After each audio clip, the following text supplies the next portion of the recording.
I got to defend the gun. I got to do it. Matter of fact, let's start with this. We have the head coach himself kind of speaking on that situation yesterday. Chris, can you play the Dan Campbell bit? Yep, I can. Regarding the pass rush, is there anything schematically that maybe needs to be looked at to kind of generate a little bit more of a pass rush? Yeah, look, I go back to some of this is we got to really hone in on our technique, with where we're at. We've got a lot of things that are schemed up that we can be better at. The execution of it, we had a number of different pressures and games that we had lined up in the second down, third down, that we just weren't getting there fast enough. And it was, we talk about it all the time, the rush into coverage, and it was, we're covering pretty good, and then, man, we're just not quite getting there. And so, 13, we got him doubled. Well, he's able to run through the double because we're not getting there fast enough. And then on the flip side, we're getting there, but we're not tight enough in coverage. So we just got to get him to mirror up, and we got to keep working our technique, man. We got to win our one-on-ones when they show up front, and really, even in the back end too. When those times present themselves, we have to win a one-on-one. And certainly more than we did yesterday, and it's something we've been pretty good at. We played, we bounced back, played pretty good against the Raiders, played damn good. So we'll bounce.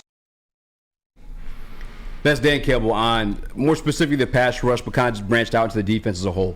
And I'll be the first one to go out there and tell you, no, that was not the Detroit Lions' best defensive outing on the season at all whatsoever. But the things that I'm seeing that I just can't, that don't sit well with me, or just I don't know, just make me scratch my head a bit, is like the Fire AG stuff continues. Guys, this is the National Football League. This is not a game of Madden where you're playing on rookie or pro and you're just dominating these teams and you're shutting them out. They're only allowed like one touchdown per game. This is the National Football League. On top of that, like what say what you want about Justin Herbert, but a lot of you guys are out there calling Jared Goff top 5. Justin Herbert is in that same conversation. Matter of fact, I think statistically it is above Jared Goff in a lot of those stats either way. This is the National Football League. You're not going to go out there and shut every single team out. This is not the way it goes. And by the way, was I not I'm sorry, I'll throw you in there too. We were not campaigning for an extra edge defender or just a defensive lineman in general to add to this team. I believe we were.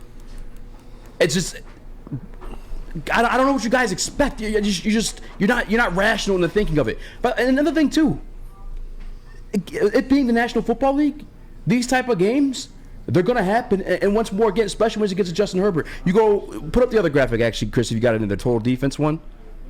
These are the top 10 defenses in the league. All right, number 1, the Browns. The Browns not have like a 30-point burger dropped on them by a backup quarterback in Gardner Minshew? They did. Wow, that's crazy. The Ravens.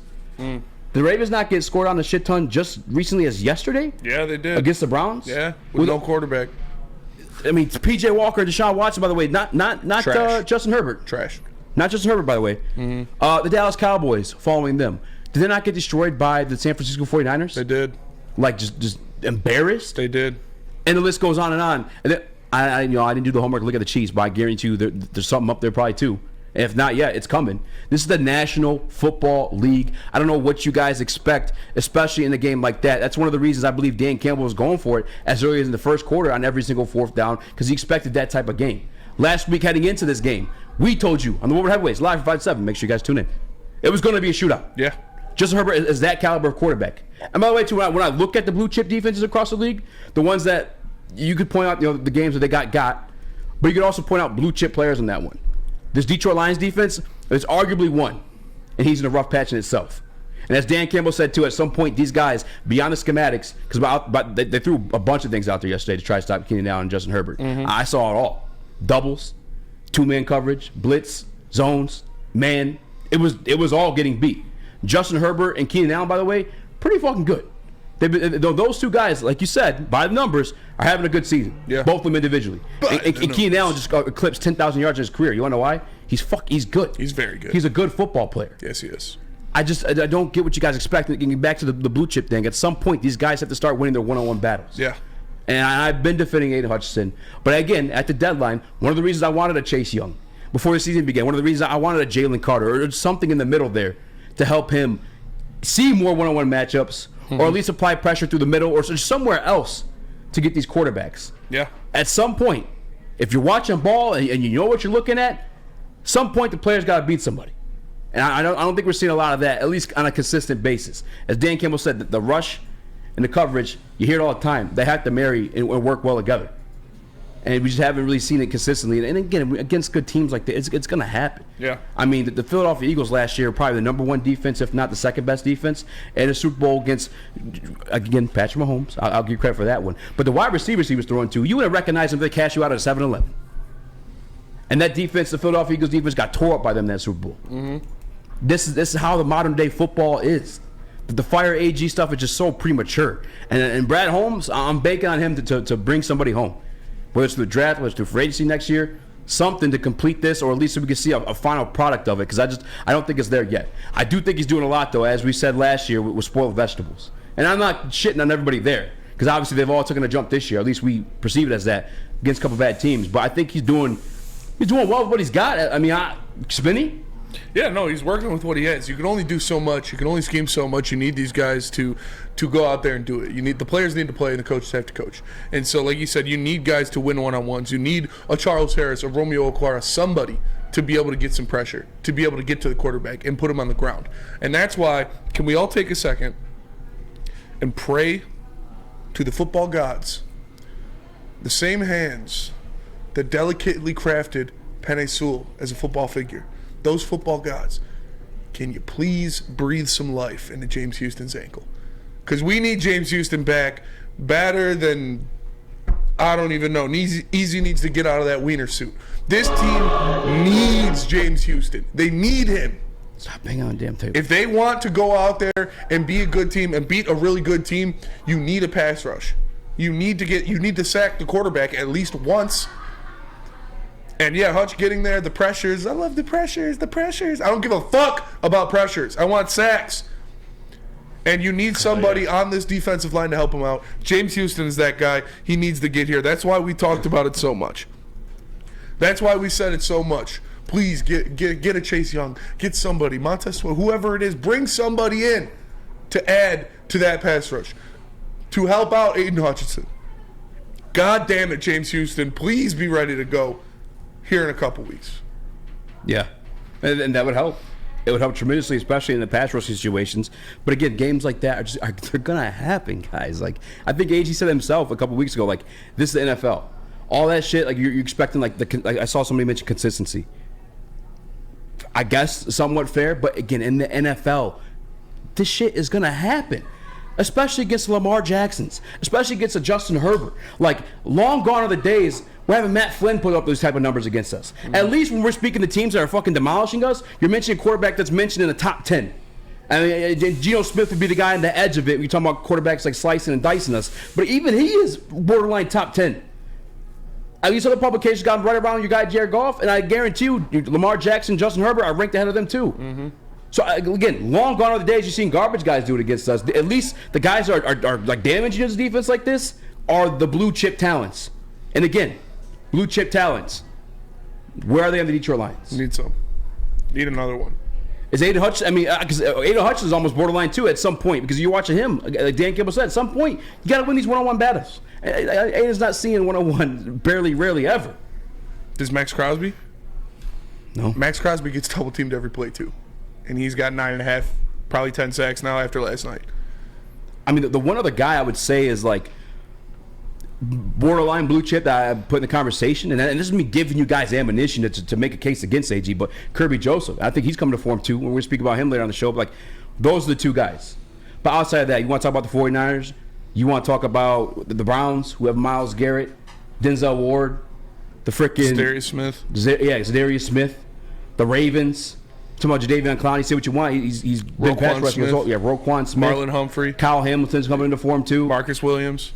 Like Humphreys. Their secondary is crazy. It's the blue chip talent though. We're not working with that. And especially you're hampering a little bit of injuries on top of that too. Like I don't understand.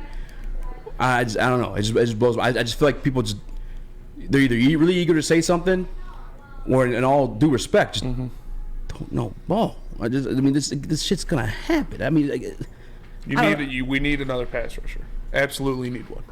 James Houston, I'll give you my ankle. You can cut it right off my body. Like, we need you out there, brother. Yeah. And I mean, again, I hope. Obviously, we didn't make a move at the deadline, but blue chip guys are found everywhere across the draft. By the way, too. I can't cry about this too much, but I know we're gonna have a back half first round pick. And I just don't know who's gonna. I can't really think of any names off the top of my head that are gonna be there and ready to available for the Detroit Lions to acquire and put in the middle between Aiden Hutchinson, hopefully James Houston next year, or even on the outside, following on a fellow edge rusher. But Chase Young with a sack yesterday too. Just saying. But yeah, I think people need to relax a little bit on the Fire AG stuff. Chris, JB, where you guys at with this thing? I'm totally with you on it. Again, I think context matters, and the roster, is what it is. It's not a bad roster, but like you said, it's lacking that top end talent. And the one thing I'll say as the devil's advocate, because I agree with you on the trade deadline and going and making a move for these prospects, is that they do have that extra draft capital, and Brad Holmes has shown his willingness and ability to move up in any round regardless. So while you're sitting here saying easy right now, you don't see that path to getting that blue chip prospect. Maybe that's Brad Holmes already having that plan down the pipeline for this draft. So that would be the only counter. But yes, his team needs more talent around it, and I think Aaron Glenn has shown you throughout his tenure that he can put together good game plans.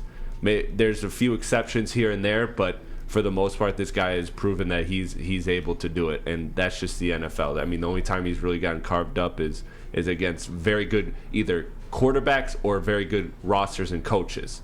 Because Pete Carroll, like, you got to throw in that when you mention Geno, you got to throw in Pete Carroll, who's a dominant coach. So that's really the only time that Aaron Glenn is losing, and that shows that speaks volumes. This guy isn't getting head coaching interviews for the fuck of it. You're not listening to Tony Romo say the same things. Well, I mean, I don't think they're like. They literally have to interview a certain amount of black people every year, which is fucking stupid. I think it's just one, isn't it? Or no? I don't know. I think you have to bring in a certain amount of minority candidates. I think it has to be like one or two. I know it has to be one for sure. Yeah. But either way, I mean, by the way, even if you have to interview one minority candidate, you're not just picking any minority candidate. You're picking ones that can qualify for the job. I got again, and I'm sorry if I hurt anybody's feelings by telling you don't know ball, but you don't. At least to a degree. If you're watching yesterday's game and you're blaming that solely on AG, to a certain degree, no, you don't know ball. Because you saw every single schematic formula thrown out. Justin Herbert. I think it's reasonable to critique him after that game. I don't want him fired, obviously, or anything like. I think that's too far. But you could say it's a bad game, but the people who are trying to make it a fire him or that he's garbage or anything like that. That's the shit. It's like, come on, brother. Like, especially if again, that's too far. You don't know ball to a degree because multiple shit was thrown at Justin Herbert and Keenan Allen. Dan Campbell spoke in the damn press conference. He told you himself at some point the players got to win these one-on-one matchups. Aiden Hutchinson included. And I've been defending him.